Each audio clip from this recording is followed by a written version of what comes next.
Sounds All good. right. Hello, everybody. Welcome back to another edition of the One Up Sales Development Podcast.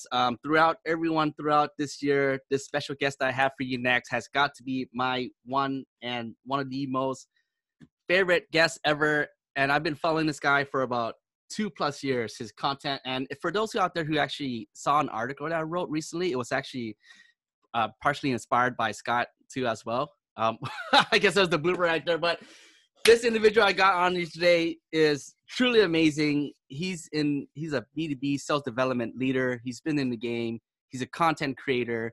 He's out there to help everyone as much as possible. He's a big hugger. He's a big lover. He is the author of the Forecast newsletter. He is also the head of partnerships over at Saleshacker. He is also the evangelist and podcast host for Outreach.io. Please give me a warm welcome for the one and only Scott Barker. Thank you for having me, man.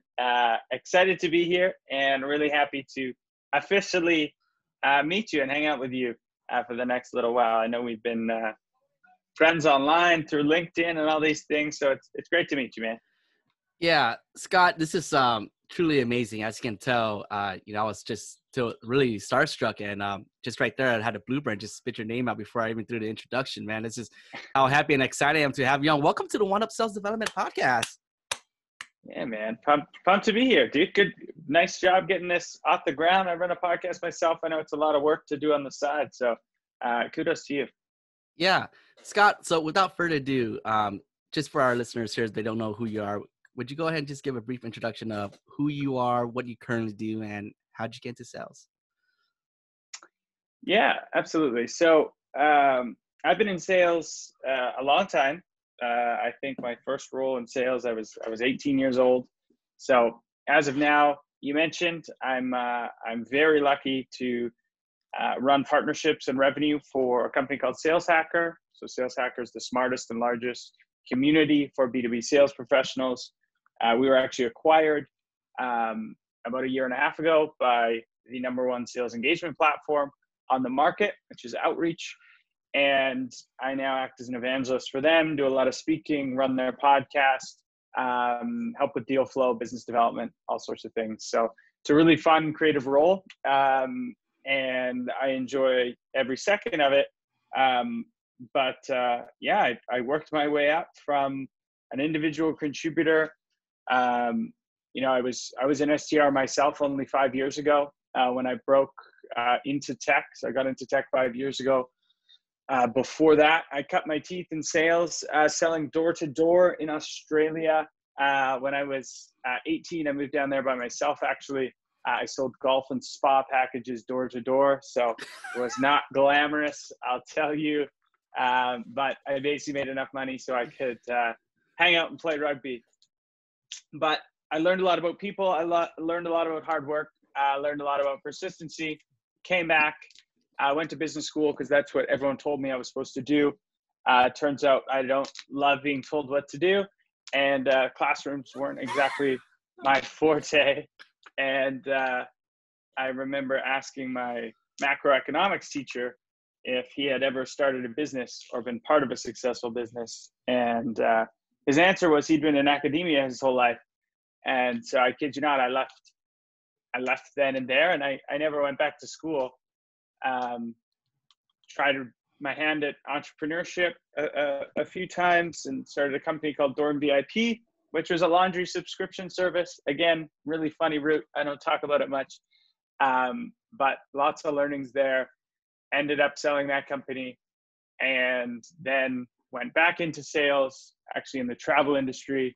Went from account executive to team lead to manager to by the time I left 2.5 years later, I was kind of GMing the Vancouver office here. And that was the point where I felt like I'd kind of hit my ceiling, if you will, and set my sights on tech, because I felt like tech sales was the Super Bowl of sales, if you will. That's where I saw a lot of the smartest people flowing. So I followed suit, and yeah, rest is kind of history. Worked my way up as an SDR. Again, got a team lead position, got a chance to build up my first program, hire my first team. It was quite successful.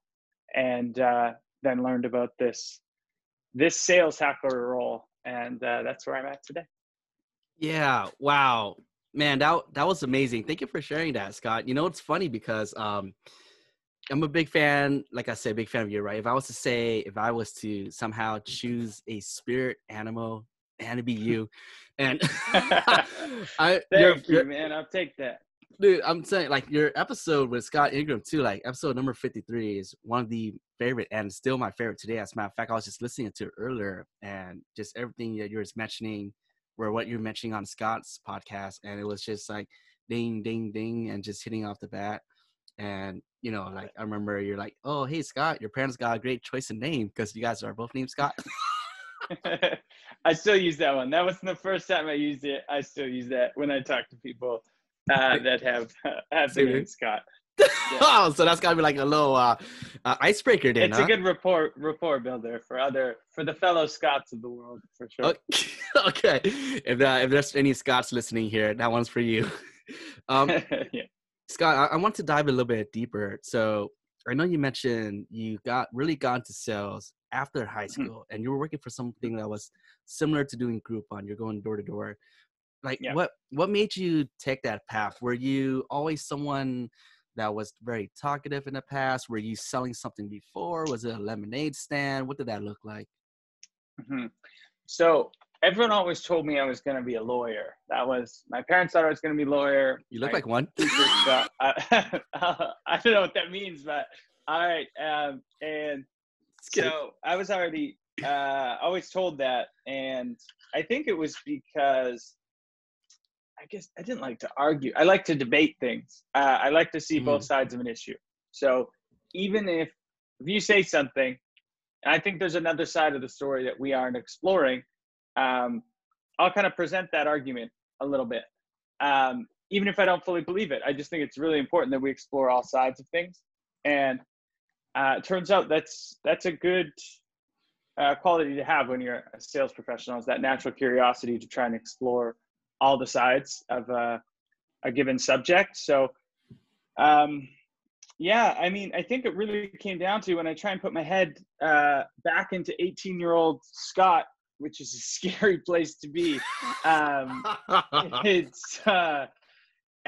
want to go make minimum wage, you know, like the options are pretty limited at that point. It was going to be just the summer before I was supposed to go to university, and I could go like work in a kitchen, potentially bartend, maybe go landscape, and all these options didn't look great. So I remember it was just like a Craigslist ad that was like a borderline scam saying it could make like $500 a day.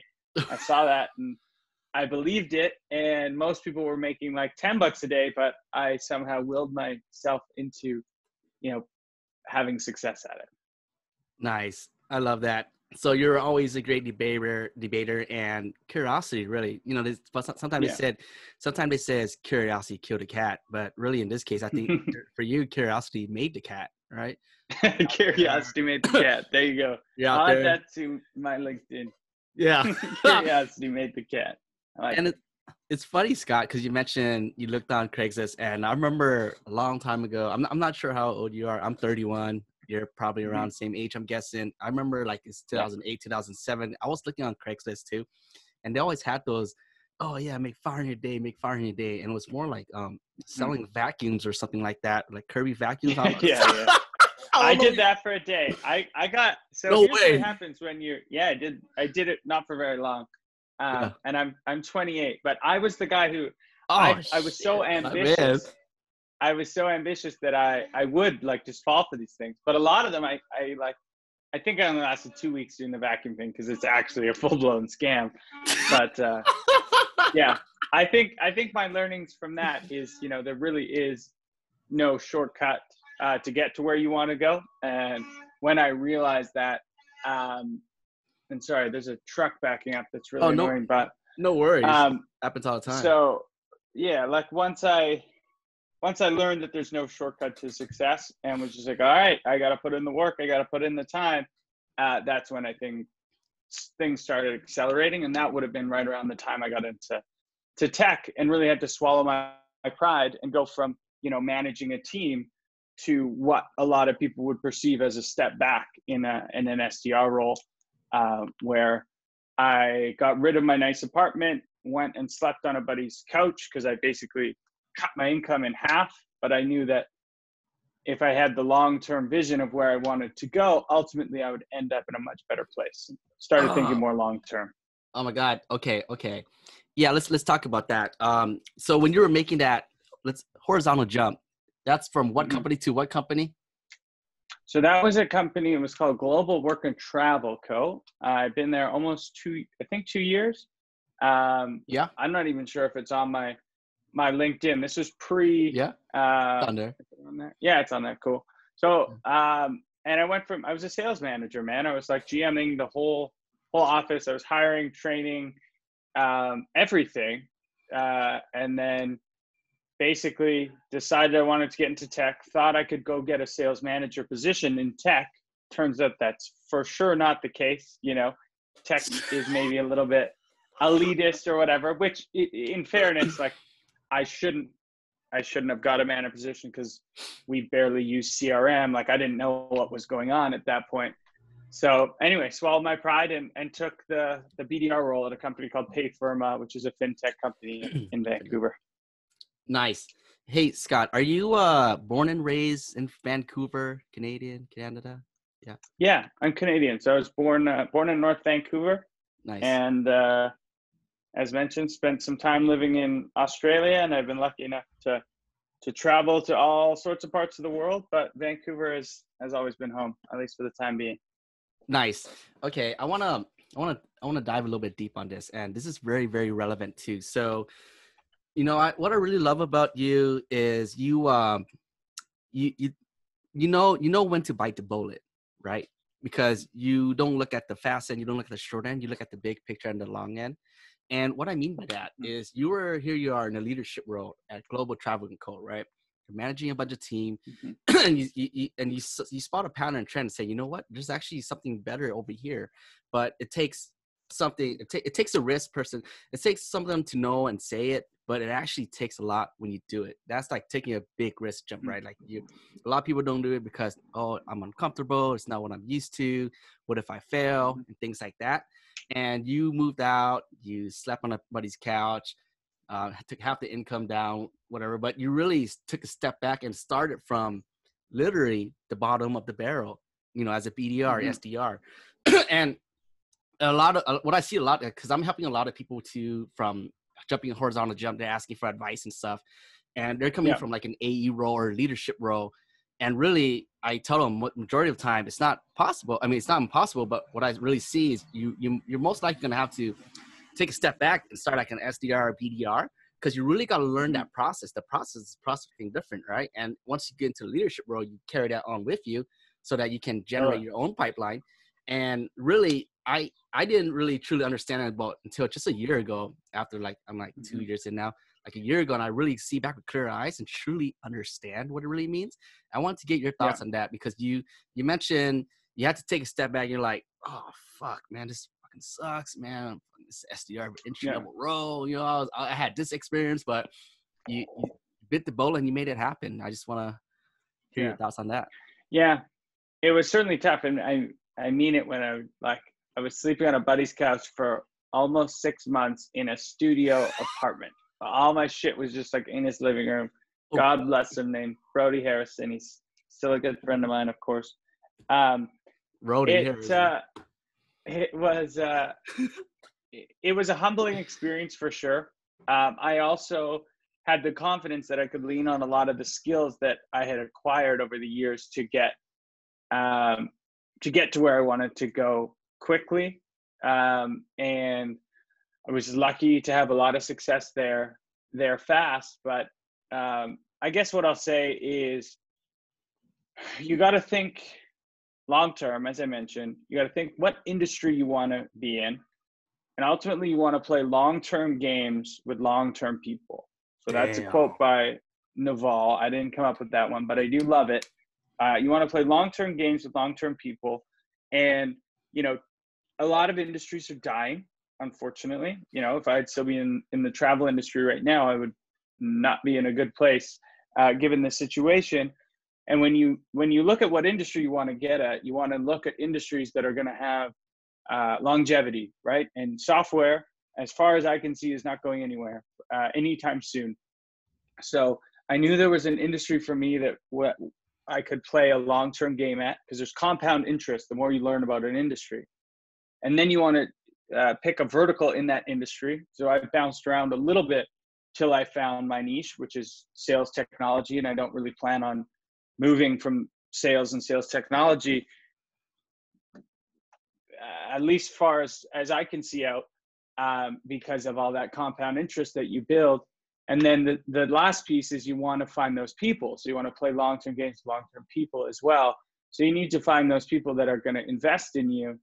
And I'll tell you, my VP of sales at Payfirma, who took me under his wing, who promoted me to a partnerships kind of development role while I was there, is a man by the name of Dave Kennett, who I now run demolitions with on Saleshacker, the CEO of Replays, who I advise for. And we're very, very close. And, you know, having that relationship and having someone who's looking out for me is so much more important than an extra 20K a year or an extra senior above my title or an AE position versus whatever. If I'm in an industry, a company, and have a manager or a direct report that believes in me and I can play long-term games with long-term people, you're going to end up being much, much more successful. Who cares about your title? Wow. That was the price of admission right there. Scott, I have to say something. You're 28 right now, right? I am, yeah. Okay. Still fairly young. Younger than me, that's for sure. But what you just mentioned right there, playing long-term games with long-term people, and that advice you just give out is very, very, very critical. And this is the troubles that young millennials, SDR and BDR who just graduate fresh out of college have trouble with, because they don't have that mindset. What made you or helped you got to where you're at today when it comes to growth? Because you're pretty up there, I would say. Mm-hmm. Thank you, man. And there's still a lot to learn and a lot to grow. But I think switching your mind. So I view myself as an unfinished product, and I always will. And when you view yourself as an unfinished product, it's easier to remove your ego. Like if people give me criticism, I don't take it personally, because I'll use this analogy. If you're in the middle, let's say you buy something from IKEA, right? And you're in the middle of building your cabinet. And I come in and I'm like, Jackson, this cabinet sucks, dude. It needs all this work here. And you're like, dude, I'm not done. Like I'm of course, like I'm just building this. You're not going to get offense to it. And you're going to use what I tell you to ultimately make that cabinet even better, right? And you're just going to absorb all this advice and not take it personally and not let it hurt your ego or whatever. So when you view yourself as an unfinished product, you're able to absorb all this perceived criticism, turn it into positive. And that's kind of the way I look at it. And, you know, I think, where did that learning come from? Just trial and error, right? Like I think I wasn't born with this. I just took enough of the wrong paths, and I took enough shortcuts, because I was so ambitious that I was like, okay, like there's a quicker way to do it. Let's do it. Quicker way to do it. Let's do it. And enough times that I took shortcuts that I realized, okay, I might have got from point A to point B faster, but now I have to backtrack and learn everything. And it's going to take me longer than it would have to just, stay the course. So I'm not against shortcuts. I think it's important, if you find shortcuts, test them out and try them. But ultimately what I found is you got to pay the price at some point. So invest in yourself, educate yourself every day. Know that there's compound interest that comes with defining your niche and where you want to play. And anytime that you can zoom out, do so. Wow. Compound interest, unfinished product. It's nothing personal. It's all business, right? As they should say. Yeah. So what I'm hearing from you is, if someone was to tell you something in terms of criticism, like you said, or feedback, you don't take it personal. You see it as, okay, where's this guy's coming from? Why is he telling me this? What can I do better? And then they're just really just trying to teach yourself something new. And then over time, it'll go ahead and become that compound interest in terms of growth that you're talking about. Yeah, totally. And you don't need to protect anything that's unfinished, right? Because you know it's not done. So you don't need to protect your ego in any way. You're just like, let's go. It's all helpful. Yeah. Scott, so man, that's amazing. You know, one thing I really always wanted to ask you. So it's your story. I know you're head of partnerships at Saleshacker now, and you shared your story over with Scott. Yeah. And I noticed an article too. Would you be open to sharing that story to of our listeners today? For sure. Is this how you want me to share the story of how I got the job at Saleshacker? Is that? Yeah, the process that you took. The one that you beat out like 300 candidates. Yeah. So I was at a company called Media Valet. I was a business development manager at the time, was probably going to become director in the next little while. We're having a lot of success. Went from, I think, 0 to 3 million ARR while I was there. We built a very successful program. Yeah. I was not planning on leaving at all. I had basically hired all my friends. It was a lot of fun. But a lot of what had helped me build a successful program, because I didn't know what I was doing, because I had only had a BDR job before I made the jump to team lead and to build the program. So I leaned on Saleshacker and, of course, books, sales acceleration formula, sales development playbook, all of those. And I just kind of copied a lot of the stuff I was reading and put it into the real world. And I was lucky that it worked. And so I was getting to know Saleshacker more and more. I really loved what they were doing, and I loved the mission behind it of helping people get better at their jobs and not just work harder, but work smarter. And I'd been asked to do a webinar on the sales development program I did. It was actually with Morgan Ingram. This was, 3+ years ago, before Morgan was who he was, but we've been friends ever since. And nice. We did this webinar. I started learning more about Saleshacker. I loved it, and happened to see Max's post that he was looking for a head of partnerships. And I don't know what it was, but something inside me kind of just told me that it would certainly be a launching board for my career. I knew how visible Saleshacker was. I knew it was a really cool brand, and I believed in the mission. So I remember I was in, where was I? Cleveland. I was in Cleveland, of all places, at a Content Marketing Institute conference, the CMI conference. And that's when I just decided, I was like, okay, I'm going to get this job. I don't care. I'm just going to get it. We had come back. It was late at night after a full day on the expo hall. We had gone happy hour drinks, and there was like this assignment due to apply that night. I stayed up till 12:30 at night, banging this out. And the process was crazy. So I decided I was going to get it. Decided I was going to do everything in my power to get the job. There was 300 people that applied. It was a multiple stage process that you had to go through. There was 3 interviews, 2 different assignments, and then a final project. And I guess I'll just share my learning. So ultimately I was lucky. I tumbled up the other side. And I think when I look back, here are some of the things and the reasons why.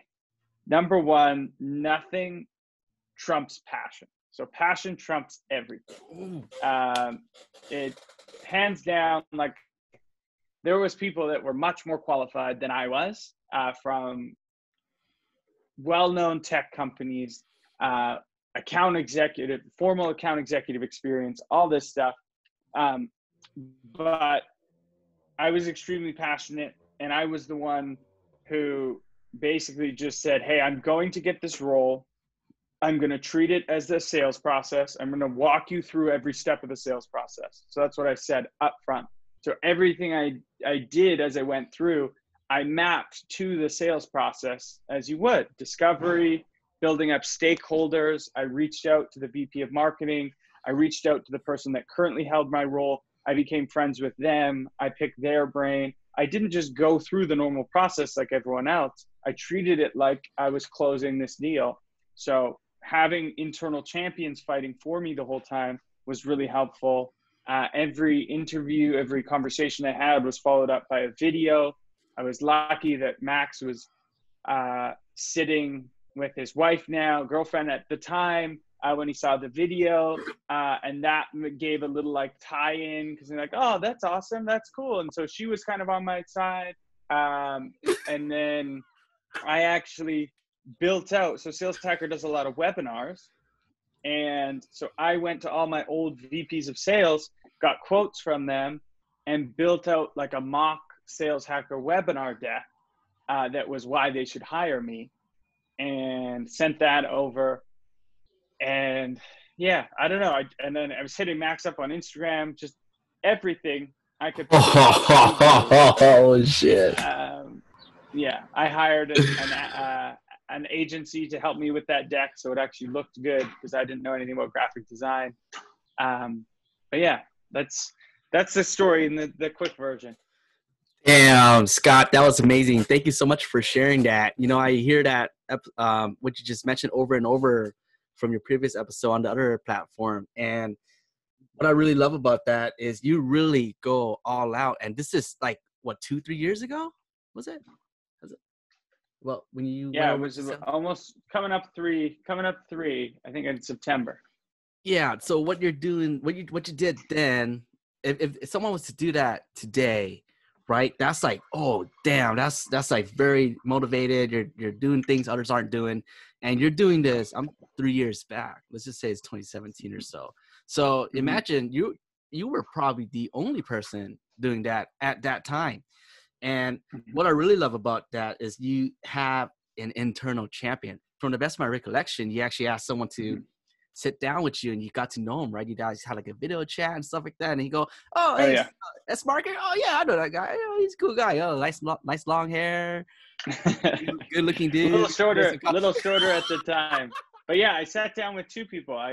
Two people, one of which, Gaetano Gennardi, who's still a good friend of mine. He was, apparently the story goes that there was two to make, two left at the very end. And I think the thing that pushed me over was Gaetano kind of vouching for me and being like, no, let's go with this kid, because I had built that relationship. So that would be a tactical takeaway for anyone out there struggling, maybe furloughed, laid off from COVID. Make sure when you're going for a position, you're not just going in blind, and that you build a team of people that are rooting for you to get the job, not just the hiring manager. And you can do that by just simply reaching out to people you can see on LinkedIn and say, you know, hey, I'm going for this role. I would love to chat with you for 15 minutes just to make sure it's a good fit on both ends. Because, I'm hoping for this to be my long-term home, and I want to make sure that I'm doing everything to make myself, super successful when I get there. Yeah, I love that, Scott. Thank you so much for sharing. And, you mentioned that you have so much passion, and there was all these other people that had way more experience than you from bigger brands like Salesforce and DocuSigns and AEs. But I'm a firm believer too, and I'm not sure if you're a fan of David Goggins. He says, if you're driven, if you're so driven, no matter what you do, everything in front of you will be destroyed. And that's exactly what you did. Man. Totally, man. Yeah, I need to get more from it. I definitely know who David Goggins is. I haven't read his book yet, but it's maybe I'll do that next week. Yeah. I'm taking some time off. Well, Scott, I'm so happy and blessed for you to truly come on and sharing your story, man. This means a lot to me. I know you got a lot going on, and you're about to hit vacay mode, so I don't want to take any more time than we had to. Just to wrap things up, is there anyone who you want to give special thanks to that helped you out there today? And so anyone here listening on the pod that just want to reach out to you and say, man, Scott, you motivate me. What's the best way for them to reach out to you? Yeah.